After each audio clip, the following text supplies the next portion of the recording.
बोलिए श्री सत्यनारायण भगवान की जय। जय श्री कृष्णा। दर्शकों, आइए आज हम जानते हैं श्री सत्यनारायण व्रत कथा एवं विधि के बारे में। एक समय की बात है, नेमिसारण्य नाम के एक तीर्थ पर सोनकादि 88,000 ऋषियों ने श्री सूत जी से पूछा कि हे प्रभु, इस कलयुग में वेद और विद्या से रहित जो मनुष्य है, उनको भगवान की भक्ति किस प्रकार मिलेगी तथा उनका उद्धार कैसे होगा। इसीलिए हे मुनि श्रेष्ठ, कोई ऐसा तप बताइए जिससे थोड़े से समय में बहुत सारा पुण्य फल प्राप्त हो तथा मनोवांछित फल की प्राप्ति हो। ऐसी कथा सुनने की हमारी बड़ी इच्छा है। तो सारे शास्त्रों को जानने वाले श्री सूत जी कहते हैं कि हे ऋषियों, आप सबने सारे प्राणियों की हित की बात पूछी है। अब मैं उस श्रेष्ठ व्रत को आप लोगों से बताऊंगा जिस व्रत को नारद जी ने भगवान श्री नारायण से पूछा था और लक्ष्मीपति भगवान श्री नारायण ने नारद जी से बताया था। सो आप उसे ध्यान देकर के सुनिएगा। एक समय की बात है ऋषियों, योगीराज नारद जी दूसरे लोगों की हित की इच्छा से अनेकों लोकों में घूमते हुए मृत्यु लोक में आ पहुँचे। यहाँ अनेक योनियों में जन्मे हुए सभी प्राणियों को अपने अपने कर्मों के द्वारा अनेक प्रकार के दुखों से दुखी देख करके सोचने लगे कि कौन सा ऐसा यत्न प्रयत्न करूं जिससे इन प्राणियों के दुखों का नाश हो सके। ऐसा मन में विचार करके श्री नारद जी भगवान श्री नारायण के लोक में गए। वहां भगवान श्री नारायण, उनका श्वेत वर्ण था, 4 भुजाएं थी। देवों के इस नारायण को देख करके, जिनके हाथ में शंख चक्र गदा पद्म थी, वनमाला पहने हुए थे, देख करके नारद जी भगवान की स्तुति करते हैं कि हे प्रभु, आप अत्यंत शक्ति से संपन्न है। मन तथा वाणी आपको पा नहीं सकती। आपका आदि मध्य अंत नहीं। आप निर्गुण स्वरूप, सृष्टि के आदि भूत व भक्तों के दुखों को नष्ट करने वाले हो। हे प्रभु, आपको मेरा बारंबार नमस्कार है। नारद जी से इस प्रकार की स्तुति सुनकर के भगवान कहते हैं कि हे मुनि श्रेष्ठ, आपके मन में क्या है? आप किस काम के लिए यहाँ आए हो? निसंकोच मेरे से बताओ। तब श्री नारद जी कहते हैं कि हे प्रभु, मृत्यु लोक में सब मनुष्य जो अनेक योनियों में पैदा हुए हैं, वो अपने अपने कर्मों के द्वारा अनेक प्रकार के दुखों से दुखी हो रहे हैं। हे नाथ, मुझ पर आप दया रखते हो तो बताइए कि उन लोगों का दुख थोड़ा सा प्रयत्न करने से कैसे दूर हो सकता है। तब श्री भगवान कहते हैं कि हे नारद, मनुष्यों की भलाई के लिए आपने बहुत ही अच्छी बात पूछी है। जिस काम के करने से मनुष्य मोह से छूट जाता है, वह मैं आपसे बताता हूँ, सुनो। बहुत ही पुण्य को देने वाला, स्वर्ग तथा मृत्यु लोक दोनों में दुर्लभ एक उत्तम व्रत है। आज मैं प्रेम के वश में होकर के आपसे बताता हूँ। श्री भगवान कहते हैं कि हे नारद जी, श्री सत्यनारायण भगवान का यह व्रत अच्छी तरह विधि पूर्वक करके मनुष्य आयु पर्यंत सुख भोग करके मरने पर मोक्ष को प्राप्त होता है। श्री भगवान के वचन सुनकर के नारद जी कहते हैं कि उस व्रत का क्या फल है, क्या विधान है, किसने यह व्रत किया और किस दिन यह व्रत करना चाहिए। हे प्रभु, मुझे आप विस्तार से बताइए। तब श्री भगवान कहते हैं कि हे नारद, दुख शोक आदि को दूर करने वाला, धन धान्य को बढ़ाने वाला, सौभाग्य तथा संतान को देने वाला, यह व्रत सब स्थानों पर विजयी करने वाला है। भक्ति और श्रद्धा के साथ किसी भी दिन मनुष्य श्री सत्यनारायण भगवान की शाम के समय ब्राह्मणों और बंधुओं के साथ धर्म परायण होकर के पूजा करे। भक्ति भाव से नैवेद्य, केले के फल, घी, दूध, गेहूं का आटा इत्यादि सवैया लेना चाहिए। गेहूं के अभाव में साठी का चूर्ण ले, शक्कर तथा गुड़ सब खाने योग्य पदार्थ जमा करके भगवान के आगे अर्पण करने चाहिए तथा बंधुओं सहित ब्राह्मणों को भोजन करा करके फिर स्वयं भोजन करना चाहिए। नृत्य गीत आदि का आचरण करते हुए भगवान श्री सत्यनारायण का स्मरण करता हुआ समय बिताना चाहिए। इस तरह व्रत करने पर मनुष्य की इच्छा निश्चय ही पूरी होती है। विशेष करके कलयुग में भूमि पर यही एक सरल मोक्ष का उपाय है। श्री सुत जी कहते हैं कि हे ऋषियों, जिसने पहले समय में इस व्रत को किया है का इतिहास बताता हूँ, उसे आप ध्यान लगा करके सुनिएगा। सुंदर काशीपुरी नगरी में एक अत्यंत निर्धन ब्राह्मण रहता था। वह भूख और प्यास से बेचैन हुआ नित्य ही पृथ्वी पर घूमता था। तो ब्राह्मणों से प्रेम करने वाले भगवान ने ब्राह्मण को दुखी देख करके बूढ़े ब्राह्मण का रूप धारण करके उसके पास जाकर के आदर से पूछा कि हे ब्राह्मण, नित्य दुखी हुआ तो पृथ्वी पर क्यों घूमता है? हे श्रेष्ठ ब्राह्मण, ये सब मेरे से बता, मैं सुनना चाहता हूँ। तो वह ब्राह्मण कहता है कि मैं निर्धन हूँ, भिक्षा के लिए पृथ्वी पर घूमता हूँ। हे भगवान, यदि आप इसका उपाय जानते हो तो कृपा करके मेरे से बताओ। तो बूढ़े ब्राह्मण का रूप धारण करने वाले भगवान श्री सत्यनारायण स्वयं कहते हैं कि सत्यनारायण भगवान मनोवांछित फल देने वाले हैं, इसीलिए हे ब्राह्मण, तू उनका पूजन कर, जिसके करने से मनुष्य सब दुखों से मुक्त हो जाता है। ब्राह्मण को सारा विधान बता करके बूढ़े ब्राह्मण का रूप धारण करने वाले भगवान श्री सत्यनारायण वहीं अंतर ध्यान हो गए। जिस व्रत को बूढ़े ब्राह्मण ने बताया है उसको मैं करूंगा, यह निश्चय करने पर उसे रात में नींद नहीं आई। वह सुबेरे ही उठा और भगवान श्री सत्यनारायण के व्रत का निश्चय करके भिक्षा के लिए चल पड़ा। उस दिन उसे भिक्षा के अंदर बहुत सारा धन मिला, जिससे उस ब्राह्मण ने बंधु बांधवों के साथ सत्यनारायण भगवान का व्रत किया। इसके करने से वह ब्राह्मण सब दुखों से छूट करके अनेक प्रकार की धन संपत्ति से युक्त हो गया। उस समय से वह ब्राह्मण हर महीने व्रत करने लगा।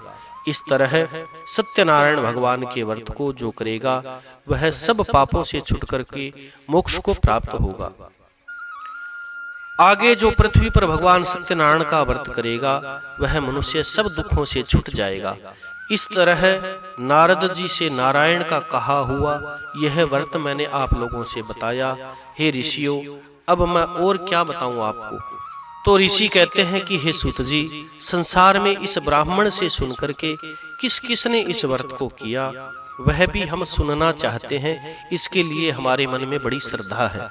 तो सूत जी कहते हैं कि हे ऋषियों, जिसने इस व्रत को किया वह सब सुनाता हूँ। एक समय वह ब्राह्मण धन और ऐश्वर्य के अनुसार बंधु बांधवों के साथ व्रत करने के लिए तैयार हुआ।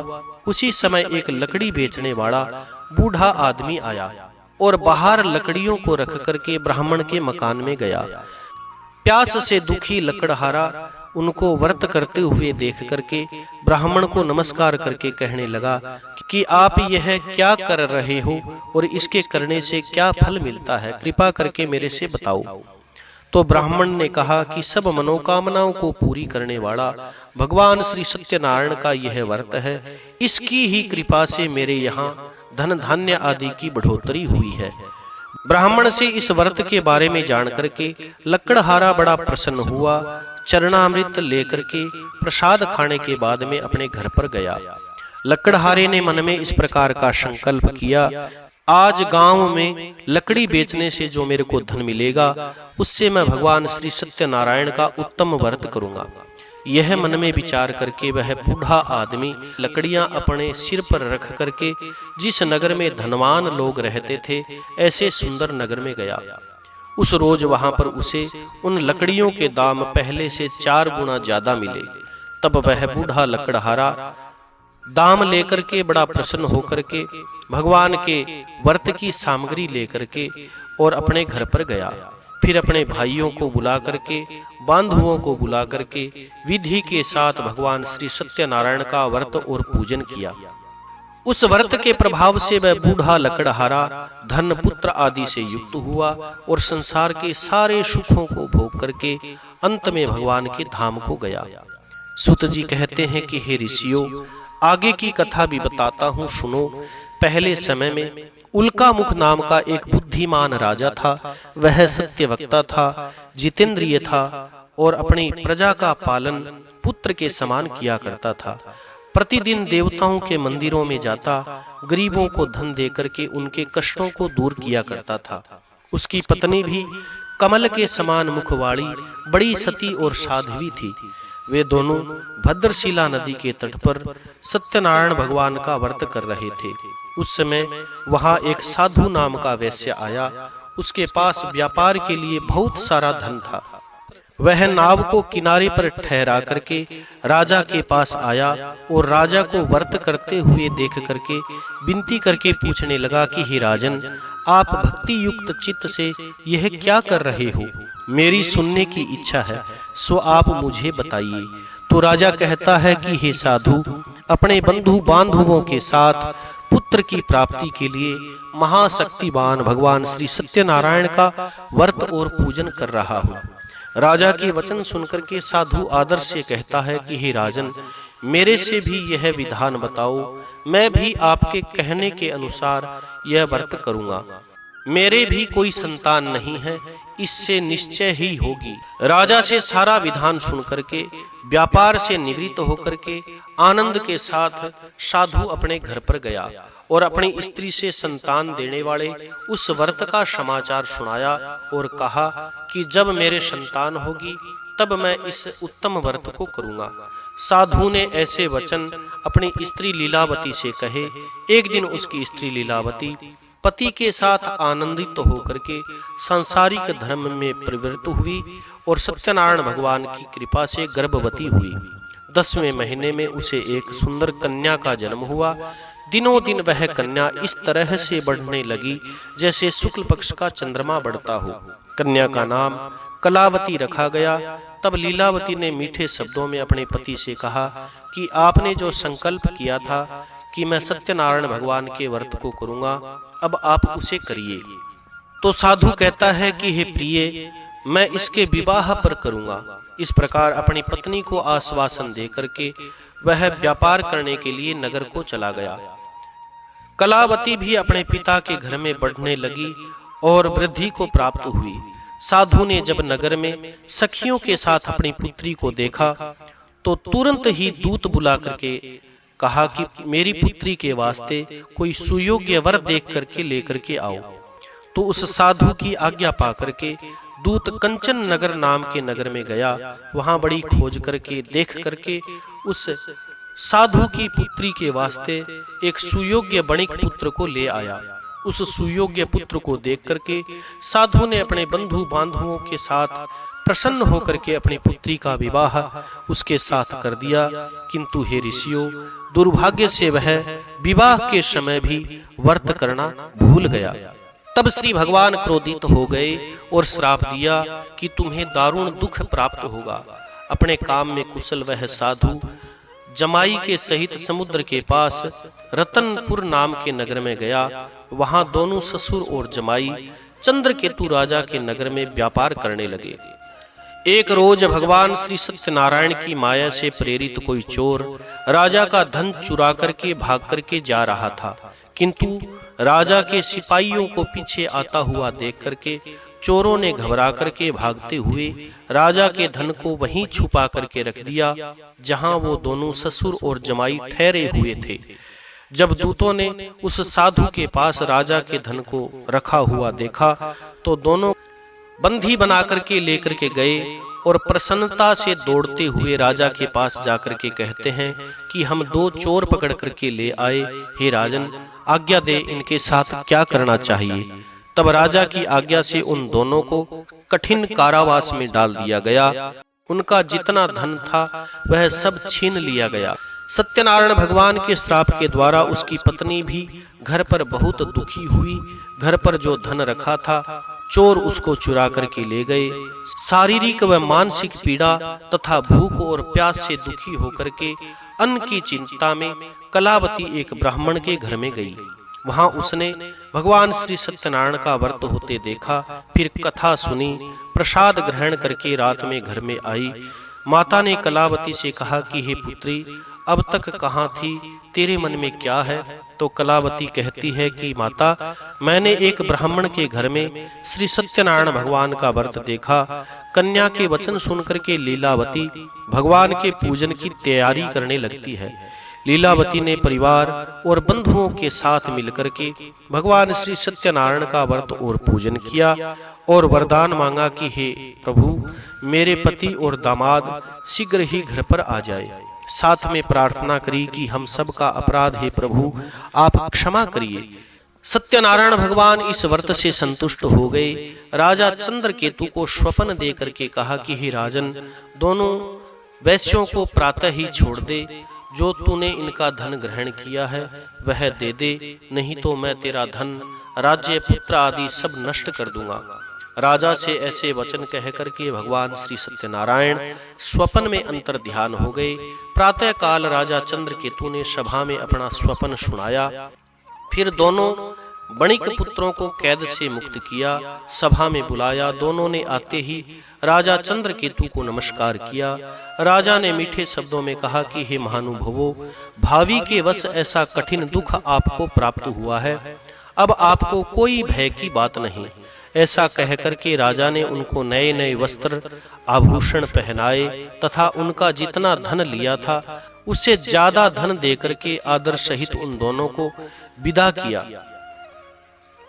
दोनों वैश्य अपने घर को चल दिए। सुत जी कहते हैं कि हे ऋषियों, वैश्य ने मंगलाचरण करके यात्रा प्रारंभ करी और अपने नगर को चल पड़ा। उनके थोड़ी दूर निकलने पर दंडी वेशधारी सत्यनारायण भगवान ने उनसे पूछा कि हे साधु, तेरी नाव में क्या है? तो वह अभिमानी हंसता हुआ कहने लगा कि हे दंडी, क्यों पूछ रहे हो? क्या धन लेने की इच्छा है? मेरी नाव में तो बेल पत्ते आदि भरे हुए हैं। वैश्य का ऐसा कठोर वचन सुनकर के भगवान ने कहा, तुम्हारा वचन सत्य हो। दंडी ऐसा कहकर के वहां से दूर चले गए। कुछ दूर जाकर के समुद्र के किनारे पर बैठ गए। दंडी के जाने पर वैश्य ने नित्य क्रिया करने के बाद में नाव को ऊंची उठी हुई देख करके अचंभा किया और नाव में बेल पत्ते आदि देख करके मूर्छित होकर के जमीन पर गिर पड़ा। फिर मूर्छा खुलने पर शोक करने लगा। तब उसके दामाद ने कहा कि आप शोक न करें, यह दंडी का श्राप है, अतः उनकी शरण में चलना चाहिए, तभी हमारी मनोकामना पूर्ण होगी। दामाद के वचन सुनकर के वह दंडी के पास पहुंचा और अत्यंत भक्ति भाव से नमस्कार करके बोला, मैंने जो आपसे असत्य वचन कहे थे उनको आप क्षमा करिए। ऐसा कह करके महान शोक करके रोने लगा। तब श्री दंडी भगवान कहते हैं कि हे बणिक पुत्र, मेरी आज्ञा से बार बार तुम्हें दुख प्राप्त हुआ है, तू मेरी पूजा से विमुख हुआ है। साधु कहता है कि हे भगवान, आपकी माया से मोहित होकर के ब्रह्मा आदि भी आपके रूप को नहीं जानते, तब मैं अज्ञानी कैसे जान सकता हूँ? आप प्रसन्न होइए, मैं सामर्थ्य के अनुसार आपका पूजन करूंगा। मेरी रक्षा करिए, पहले के समान मेरी नौका में धन भरिए। उसके भक्ति युक्त वचन सुनकर के भगवान श्री प्रसन्न हो गए और उसकी इच्छा के अनुसार वरदान देकर के अंतर ध्यान हो गए। तब उन्होंने नाव पर आकर के देखा कि नाव धन से परिपूर्ण है। फिर वह भगवान श्री सत्यनारायण का पूजन करके साथियों सहित अपने नगर को चल पड़ा। अब नगर के पास पहुंचने पर उसने दूत को घर पर भेजा। दूत ने साधु के घर जाकर के उसकी पत्नी को नमस्कार करके कहा कि साधु अपने दामाद सहित नगर के पास आ गए। ऐसा वचन सुनकर के साधु की स्त्री ने बड़े हर्ष के साथ भगवान श्री सत्यनारायण का पूजन करके अपनी पुत्री से कहा कि मैं अपने पति के दर्शन को जा रही हूँ, तुम काम पूरा करके शीघ्र आना। माता के ऐसे वचन सुनकर के कलावती प्रसाद को छोड़ करके पति के पास गई, परंतु प्रसाद की अवज्ञा करने के कारण भगवान श्री सत्यनारायण रुष्ट हो गए और उसके पति को नाव सहित पानी में डुबो दिया। कलावती अपने पति को न देख करके रोती हुई जमीन पर गिर गई। इस तरह नौका को डूबा हुआ तथा कन्या को रोता हुआ देख करके साधु दुखी होकर के कहता है कि हे प्रभु, मेरे या मेरे परिवार से जो भूल हुई है उसे क्षमा करिए। उसके दीन वचन सुनकर के भगवान श्री सत्यनारायण प्रसन्न हो गए और आकाशवाणी हुई, हे साधु, तेरी कन्या मेरा प्रसाद छोड़ करके अवज्ञा करके आई है, इसीलिए इसका पति अदृश्य हुआ है। यदि वह घर पर जाकर के प्रसाद खा करके वापस लौटेगी तो इसका पति अवश्य मिलेगा। ऐसी आकाशवाणी सुनकर के कलावती ने घर पर पहुंच करके प्रसाद खाया, फिर आकर के अपने पति के दर्शन किए। उसके बाद में साधु ने बंधु बांधवों के साथ मिलकर के भगवान श्री सत्यनारायण का विधि पूर्वक पूजन किया। उस दिन से वह हर पूर्णमासी को सत्यनारायण भगवान का पूजन करने लगा। फिर इस लोक के सुख भोग करके अंत में भगवान के धाम को प्राप्त हुआ। सुत जी कहते हैं कि हे ऋषियों, और भी कथा बताता हूँ, सुनो। प्रजा पालन में लीन तुंगध्वज नाम का एक राजा था। उसने भी भगवान का प्रसाद त्याग करके बहुत दुख पाया था। एक समय वन में जाकर के वन के पशुओं को मार करके बड़ के पेड़ के नीचे आया। वहां उसने ग्वालों को भक्ति भाव से भगवान श्री सत्यनारायण का पूजन करते हुए देखा। राजा देख करके भी अभिमान से न तो वहां गया और न नमस्कार किया। जब ग्वालों ने भगवान का प्रसाद उसके सामने रखा तो वह प्रसाद को छोड़ करके अपनी सुंदर राजधानी को आ गया। वहीं उसने अपना सब कुछ नष्ट पाया तो वह जान गया कि सब भगवान श्री सत्यनारायण ने किया है। तब वह विश्वास करके ग्वालों के पास गया, विधि पूर्वक भगवान श्री सत्यनारायण का पूजन किया, फिर प्रसाद खा करके वापस आया। पहले जैसा राज्य उसे प्राप्त हुआ। दीर्घ काल तक सुख भोग करके मरने पर वो स्वर्ग को गया। जो मनुष्य इस परम दुर्लभ व्रत को करेगा, भगवान की कृपा से निर्धन धनी हो जाता है, धन धान्य की प्राप्ति होती है, निर्धन धनी हो जाता है और बंधी बंधन से मुक्त होकर के निर्भय हो जाता है। संतानहीनों को संतान की प्राप्ति होती है तथा सब मनोरथ पूर्ण होकर के अंत में वैकुंठ धाम को जाता है। जिन्होंने पहले इस व्रत को किया, अब उनके दूसरे जन्म की कथा बता। वृद्ध सदानंद नाम का वह ब्राह्मण सुदामा का जन्म लेकर के मोक्ष को पाया। उल्का मुख नाम का वह राजा दशरथ होकर के वैकुंठ धाम को प्राप्त हुआ। साधु नाम का वह वैश्य मोरध्वज बनकर के अपने पुत्र को आरे से चीर करके मोक्ष को प्राप्त किया। महाराज तुंगध्वज भी स्वयंभू होकर के भगवान के भक्ति युक्त कर्म करके मोक्ष को प्राप्त किया। बोलिए श्री सत्यनारायण भगवान की जय। जय जय श्री सीताराम, जय श्री कृष्णा। कथा सुनने के बाद में कथा को लाइक करें, शेयर करें और कमेंट के अंदर भगवान श्री का मंगलमय नाम अवश्य लिखें। जिन्होंने चैनल सब्सक्राइब नहीं किया वो चैनल को सब्सक्राइब करें ताकि आने वाली व्रत कथाएं आपको प्राप्त होती रहे। जय श्री सीताराम, जय श्री कृष्णा। ओम नमो भगवते वासुदेवाय। ओम जय लक्ष्मी रमणा स्वामी, जय लक्ष्मी रमणा। सत्यनारायण स्वामी जनपातक हरणा। ओम जय लक्ष्मी रमणा।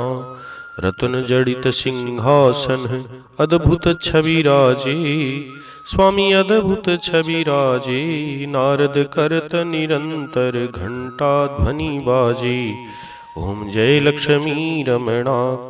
प्रगट भई कलि कारण द्विज को दर्श दियो, प्रभु द्विज को दर्श दियो। बूढ़ो ब्राह्मण बन कर कंचन महल कियो।